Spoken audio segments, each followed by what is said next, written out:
welcome to a new feature called Coffee Break Take 5. Welcome. I'm hoping to have a little chat with you concerning the things in the Bible. Maybe we have questions we need to ask and answer those questions. And it's really good to just take little bite size of the Word of God and just talk about those things and see where it leads us to. Well, today I have planned to start at the Garden of Eden, go straight to that Garden of Eden, and let's have a little chat about that. I'm going to talk about the tree of the knowledge of good and evil. Now, we all know what that tree represents. It represents mankind, half good, half evil. It represents the devil, half good, half evil. That's why the devil can show himself to be somewhat good. Even though his good is not really good, it's evil, but still, when people look at it, think, well, it must be okay.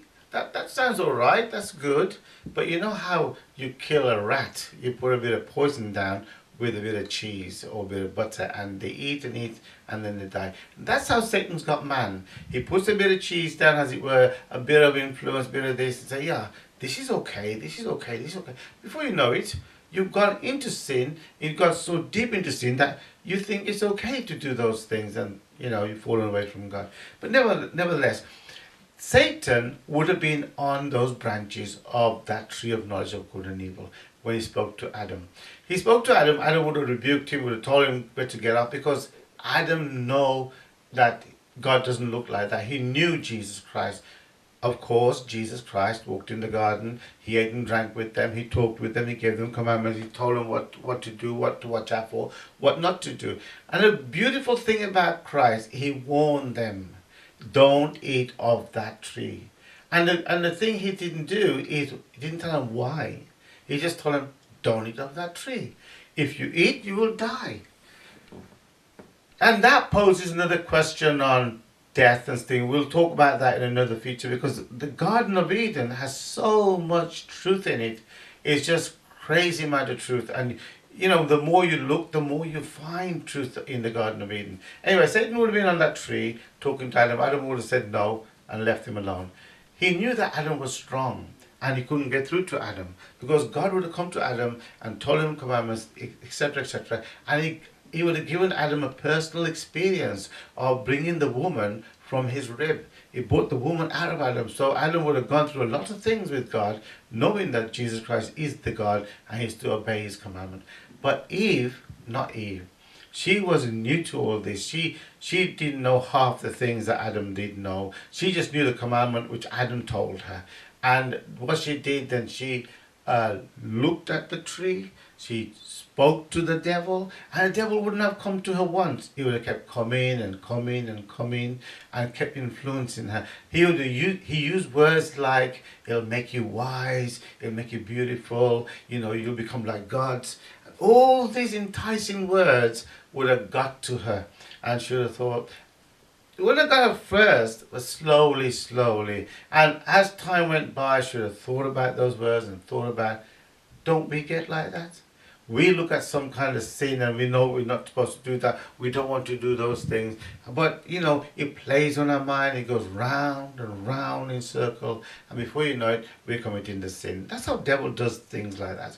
So he will entice us slowly and thought, oh, well, maybe it will make me like a god. Maybe it will do this. Maybe it will do that. But the thing is this, that she believed the devil. She heard him and she spoke to him. I suppose the greatest lesson we could learn from this little scenario there is that don't even look at the tree. Don't even listen to the devil. Don't even talk with the devil. Don't even answer him. If the devil says something, don't even answer him. Rebuke him and walk on. Because once you start conversation with the devil, hey, you're trapped into it. And before you know it, you're having a lot of conversation. Even if your conversation is, no, I'm not going to do that. You're the devil. I don't want you. You've had a conversation. The best thing to do with the devil is rebuke the devil. The Lord rebuke you, and that's it. And leave it like that. And the thoughts are there. His idea is to plant the thought in your head so that that thought runs wild and it keeps building and building. Before you know it, we committed sin.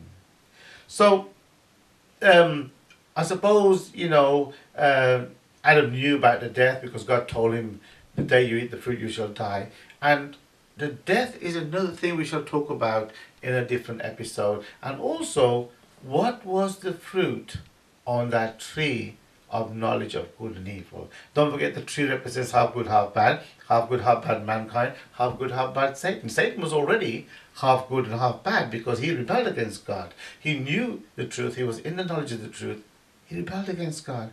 So then he came down and he influenced mankind, and he fell and he became half good, half evil. What can I say? The rest is history, as you know. So we'll talk about the fruit on the tree next time. Let's have a chat with you. Don't forget to like and subscribe. God bless you in Jesus' name.